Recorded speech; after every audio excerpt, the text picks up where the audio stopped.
Hey everyone, it's John with Roadkill Incorporated. How's it going? It's been a while, but it's always been a while since I've done a video, so that's okay. Today what I'm going to do is count and organize my Apple PowerBooks. I have all these hundreds of PowerBooks, as you can see, that I have purchased from electronics recyclers. Recyclers would typically scrap these because they don't think they have much value, but I have convinced them not to by paying them in the range of $5 to $10 each. And over a couple of years, this is what has accumulated. I've never put a significant effort into sorting them or counting them or anything, so I figured I'd do that today. I have a need to find a couple specific machines for someone looking for them, so I figured I'd use that as an excuse to finally go through the piles. Kind of similar to what I did with the 1100 iPods that I sorted and counted and put on a shelf. They look pretty nice that way now that that's done. I don't know that these will look so interesting once organized. I just don't have the space to display them like art or anything like that, but at least they will be organized and counted, and we'll see how that works out. So let's get going. All right, so I started to pull them out and put them on the tables. Hopefully the tables don't collapse. Decided to start with the gray models, the older gray ones, as opposed to the newer black ones, which are referred to as Lombard, Pismo, and Wall Street, I think. So yeah, this isn't all of the gray ones. I just wanted to sort of check in with the progress. So they fall into a number of categories. This is probably the most common one. This is a 165. Although there are several that are different models that look like this. I just love this design. I think this is the coolest laptop design ever. It just looks so perfectly retro. But then you have these.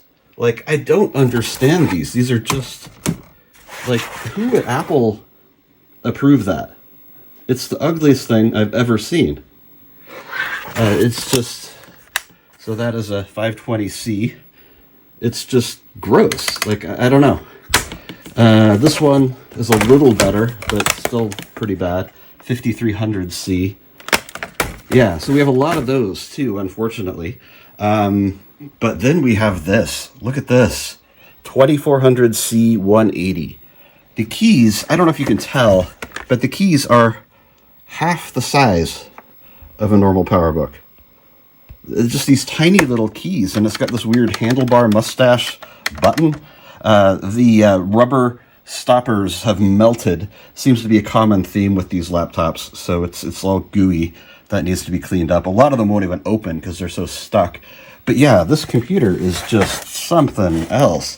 I saw a video on it. I think it was made for Apple by IBM, or it has some goofy history, but it's also got this. I thought this was like 3D printed, but it's actually original to that model, which is strange. I don't know what that means.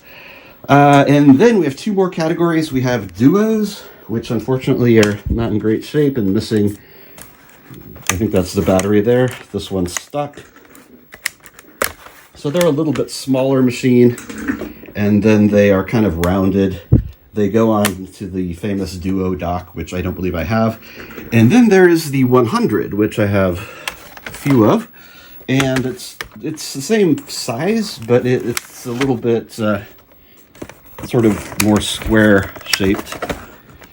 Oh, and that one comes with some glitch art. But yeah, so there's the 100. So those seem to be the categories. 100, Duo, ugly ass, horrible pile, this amazing thing, and then these guys. Got a few running just for fun. This is a beautiful 145B. Screen has a little bit of an issue with lines, but whatever. I think these are all the passive matrix screens are always problematic. They just are. But that one boots up. It works perfectly. This is 165C. The color's kind of washed out, but I think that's to be expected. I think this was the first color laptop that Apple made.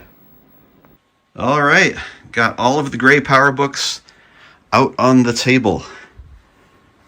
And as usual, when I take on a video project, it takes a lot longer than I would have expected. I just thought, hey, I'll throw all the PowerBooks out on the table, make a quick video. It'll be simple. Yeah, right. Took quite a few hours. So anyway, they're arranged by number, not necessarily chronologically. So just be aware of that. And I wrote the quantity in the corner, as you can see. So I'll just go through them. Starting with the great PowerBook 100, we have 5. 140, we have 1. 145, we have 2. Down there somewhere, we have a 145B. 3 PowerBook 150s. 7 PowerBook 160s. What is that over there? We have 4 PowerBook 165s. 6 165Cs. A couple really messed up 170s. 7 180s. 2 180Cs.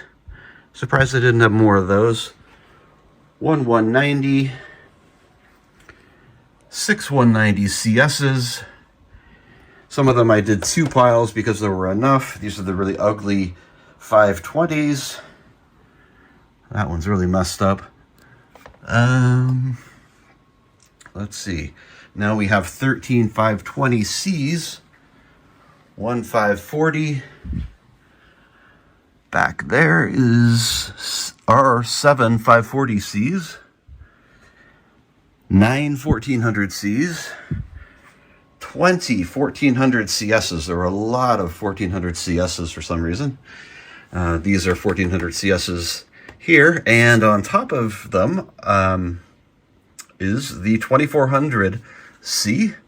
There's only one of those. Makes me a little nervous seeing it wobble like that. Yeah, not good. 6 3400Cs, 2 5300s, 8 5300Cs, 4 5300CSs, 2 PowerBook G3s. Then moving on to the duos. Way back there we have a Duo 210, 5 Duo 230s, 4 Duo 280Cs, 1 Duo 270C in pretty bad condition, and last but not least, 3 Duo 2300C PowerPC laptops. So yeah, there it all is. In total, we have 145. So I noticed that on some models, specifically the 1400s, the top of the screen casing comes off, which is strange. Like, I don't know why. Like, it doesn't really seem to give you any special access or anything. But then I found this. And, wow. This must be why they did it. So you can have strange art on the back of your computer. Wonder why they don't do this anymore. So just a quick note on chargers for these old PowerBooks. The early gray chunky ones are actually very easy as far as that goes. You just get these generic $6, $8 chargers off of eBay, and they use a round pin connector. So yeah, they're very simple as far as chargers go. And then we come to the ugly models, the ones that I don't like. And most of them use this guy, this terrible proprietary Apple connector. So they're very expensive, they're hard to find, and I don't think they ever made a generic, as far as I know. I don't have one of these on hand, but I'll show a picture of what they look like. It's basically a square brick power supply. And then once we got to these models and on to the end, including the black PowerBooks, Pismo, Lombard, and Wall Street, then they started using a bigger round pin connector. And that's what this looks like. This is a yo-yo adapter that came with the clamshell iBooks, but it also works with these PowerBooks. The ones that came with these PowerBooks were just a common, rectangular brick connector, but it had the same big pin. And just note that it's a bigger pin than an iBook G3, G4, the white iBooks used. So you can tell it's a bigger pin. It's very easy to get the wrong one when you're searching for these. But unfortunately, there is no generic of this. There is of this, but not of this. And these cost, these cost, $50, $70 these days. I try to convince my charger manufacturer in China to recreate these again. I told them I'll buy 100, but they don't want to. They don't think there would be a demand. So yeah, so these guys, very simple. These guys are difficult and problematic.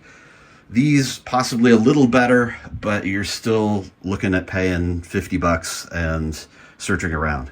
Okay, so now on to the black PowerBooks. Almost said MacBook. We have Wall Street, we have Lombard, and we have Pismo. It's pretty hilarious. I realized that I had forgotten the difference between the three, so I looked it up, and the first hit was actually a video I made 12 years ago on that subject. So yeah, I have stolen this content from my previous self from 12 years ago. It's funny how that works. Okay, so very quick overview of differences. This is not the video if you want real technical information, by the way. But Wall Street, the first one, you know it's a Wall Street because the keys are solid, not transparent, and they're this darker sort of brown, as opposed to the other two that have sort of translucent keys. Pretty cool keyboards, actually. But yeah, this one's got solid, dark keys. It also has the Apple symbol. And apparently, according to my previous video, it is the final computer that has the colored Apple symbol. So that's interesting to know. And also, it is a fatter computer than the other two. If you look at the two side by side. So it's a little bit fatter than the other two. And the difference between these two guys, I mean, there are internal differences, of course, but if you're just trying to spot the differences easily, Pismo has 2 FireWire ports, whereas Lombard, oh, this is another Pismo. Fuck. Okay, let's try that again. This laptop is a Pismo, not a Lombard. This is a real Lombard, on the other hand. Basically the same. The distinguishing characteristic is that this has no FireWire ports. So there are obviously internal differences, but that's the main difference between these two if you're just going through piles. It's also worth noting that all 3 of these laptops are incredibly repairable, upgradable, expandable. Hard drive, RAM, I think CPU, everything comes out. They have these levers on both sides. You know, you've got another bay here. You can put in batteries, optical drives, floppy drives, third-party storage media devices like zip drives. Just an incredible amount of expandability and repairability, which obviously is totally different from what we have today. All right, and we are done. Got the black PowerBooks out here. And yeah, it's been a lot of work, but it's all here. I don't even know if I can get it all in the frame at the same time. Wow. Yeah, so anyway, we have 36 Lombards. Got some blood on that one. Then we have 33 Wall Streets. And the big winner is Pismo with 43 total Pismos. I suppose that's a good thing because it's the most desirable of all of them. So in total, that brings us to 257 vintage black and gray PowerBooks. These are all of my PowerBooks together in one place. Actually, they're not all my PowerBooks. I have an aluminum and titanium PowerBook shelf, but that will have to be a different video. So anyway, in closing, I'll mention again, everyone wants the computers that I show, which is understandable. But really, if you want machines like these, the place to get them is recyclers. Recyclers are destroying all of these vintage computers every day. They just see them as junk. And we just need to knock on their doors and offer to pay them good money and see what we can do to get them out of the recyclers, because recyclers are becoming more and more insular. The certifications they have to comply with are more and more strict, and so it's a ticking clock. We're losing the opportunity to save whatever of these machines are left. So if you buy them from me, these are already saved, so you're not really helping the cause at all. So I would really urge you, if you like this kind of stuff, go to your local recyclers and knock on their door and tell them that they're throwing away stuff that is worth good money, and see if you can make that work. It's not easy to do. It's hard to build those relationships, but you can do it. And if you manage it, then over time you will benefit greatly. And more of the old laptops that we all know and love will be salvaged. Anyway, thank you for watching. Talk to you soon.